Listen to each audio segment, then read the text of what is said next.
Hello ladies and gentlemen, Moltrop here. This is Stork versus Zero, and I am stoked to be casting this game because Stork, obviously one of my favorite players, is kind of been a love-hate relationship between him over the years. You know, he's been a favorite player of mine. He's fun to watch when he's really plays well because he's just has such a high skill level. But he's always been a source of disappointment. Also, so it's been hard to follow him. It's been hard to be a fan of him since he's always been, getting silvers, and it's been hard to be let down over and over again. Storky is such a letdown. Letting me down also in stuff like losing to some scrubs in the MSL, and so now he's out of the MSL. Let's flip that, Stork. I don't understand. Anyway, but this is no scrub. This is Zero, who is one of the only players last season, I think he's the only player actually, to get to the round of 8 in both Star Leagues, or something like that. He advanced very far in both Star Leagues, and now he's been doing very, very well in the Pro League. He's like 12-1 or 12-2 or something like that in Pro League. So he has been a monster in Pro League, and definitely a force to contend with this season. Last season, oftentimes players will have like a season where they're kind of like bust out, and they do really well, but they don't quite, really hone everyone just yet.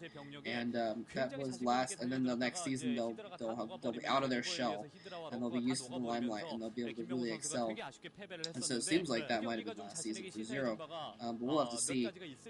He is one of my favorite players because he has been able to, he's so creative. He does just awesome stuff, and he's just such a fun player to watch because he'll do stuff like busting out queens. Oh my god.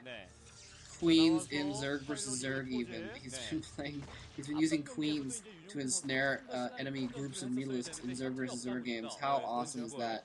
And now he's going to run a second drone in here to try things out. Probably going to put down a pylon to block that hatchery. Pretty normal play from Protoss versus Zerg these days. Zerg have been dealing with it pretty well though, and still been able to do just fine, even though they're going to have to put their third hatchery in crazy places, or their second hatchery in crazy places.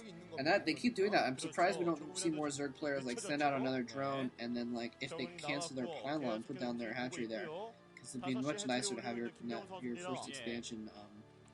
Well, there's something to be said about having creep earlier, farther away, so you can get defenses up earlier there also. But anyway, we do see him putting that second hatchery rather down at the bottom right spot instead of his natural expansion. So it's going to be a little bit farther away, so he's going to have to play a little bit more forward, a little bit more aggressive, that kind of thing. And look at this, he's going to try and block the hatchery again with the same probe.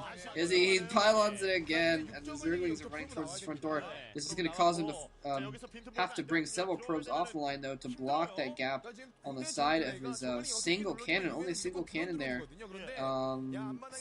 Well, he's got his probe over there, so he knows that there's not more Zerglings coming out, so he knows he's a little bit safe without building more a second cannon. And he actually left the pylon complete. Wow, so, and they didn't make additional Zerglings, so now a couple more Zerglings are going to come out to chase that probe, and chase away that pylon. Chase away that pylon. Chase it back from whence it came into the ether, wherever pylons warp from. Really nice little door there Stork has set up. He's got his core now. He's still got a little bit of a gap that looks like between the gateway and the cannon, and he's going to be able to squeeze units in there, so it's kind of a cool little situation he's got set up there. Zero, in the meantime, has had to put his hatchery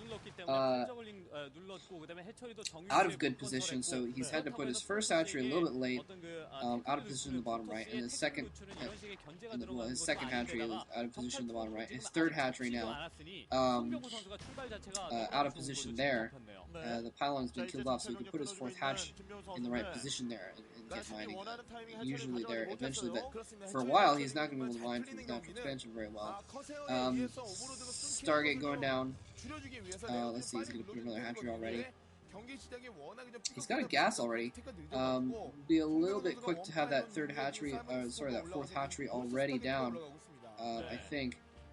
Well, no, he's got his lair. Never mind, he can put that hatchery down. So, yeah, he's in good shape, actually. And Stork just bunkering in there. Yeah, he's got his zealots in that little gap.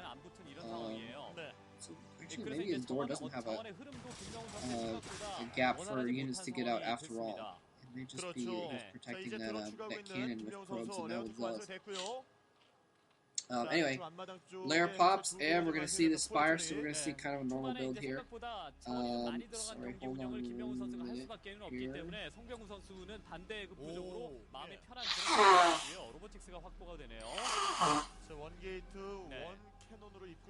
Sorry about that. Robotics facility going on for Stork, so we could now normally, well not normally, but in the past I would say if I saw this I'd say, oh, he's going for Corsair Reaver, or he's going for early Reavers or something like that. But lately we've actually been seeing players, Protoss players. It's something I noted a little bit in a cast I did with Matt and Steve, but actually Stork versus Shine,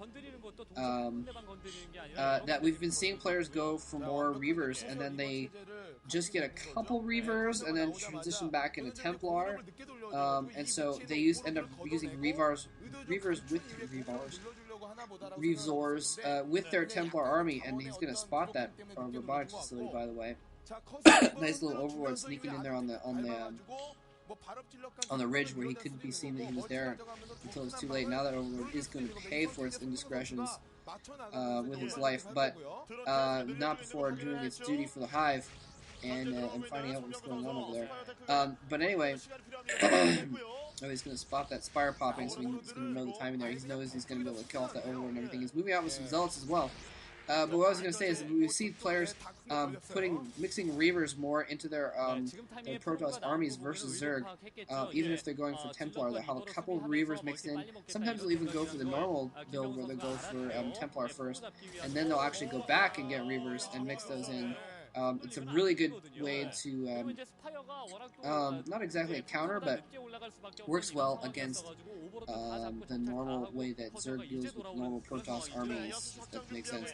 In other words, instead of it's harder to go in and snipe the High Templar with Mutalisks because, well, you can snipe the High Templar, but then there's still Reavers there. Reavers are much harder to snipe. You can't just run in and one-shot them.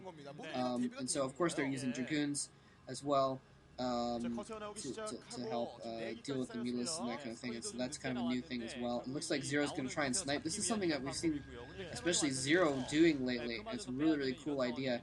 Running those Scourge in between the Stargate and the rally point and trying to pick off the Corsairs as they pop out. It looks like Stork has managed to dodge that Corsair around the Scourge that were lying in wait and get that most recent Corsair back in with the group. But anyway, so we see players using Dragoons more often and getting Reavers more often, and so we might see Stork just go and get Templar after this and just go for a normal build there. Although the fact that he's trapped a probe behind his mineral patches in the main base would indicate to me that he is going to go for probably more Ser Reaver type build, because usually you trap a probe like that, you sacrifice the probe actually mining, but you're going to be able to clump up your Corsairs by grouping them together with that probe that's trapped, and so it'll be much you'll be able to control your Corsairs much better. And whoa, he actually gets his Corsairs a little bit out of group. Oh, barely managed to kill off the Scourge before they impact. He's now moving out with a shuttle with a single Reaver and a clump of, looks like six Corsairs. He's going to first come over here, and actually, it's a really smart move. He's going to come over here and protect this new base first, and chill there for a minute, and that's a really smart move because that base is a little bit vulnerable with the cannons just warping in. Kind of smart move. He's only going to delay his harassment for a little bit, but he's going to have to go and move out and do some harassment with that pretty soon here. Whoa. He's got to be careful, though, running his shuttle around without reinforcements. He barely gets back to that line there. Hydra's closing in. I'm not sure what he's doing exactly. He's not. Usually you'd want to have that shuttle running around with the Corsairs. The Corsairs can protect the shuttle, and then the Reaver inside the shuttle obviously is going to do the major damage and do the harassment. But he's not really harassing Zero at all, which is something that he should be doing. Hopefully my stream doesn't cut out here. I'm watching the high quality. Finally, I was able to get the high quality here, but my internet connection isn't that fast, and so it's not very queued up. So hopefully the stream will keep going. Anyway, sorry about that. But yes, more Corsairs being produced here just out of a single Stargate. So it's pretty much that's a really good effective way to do it. Just keep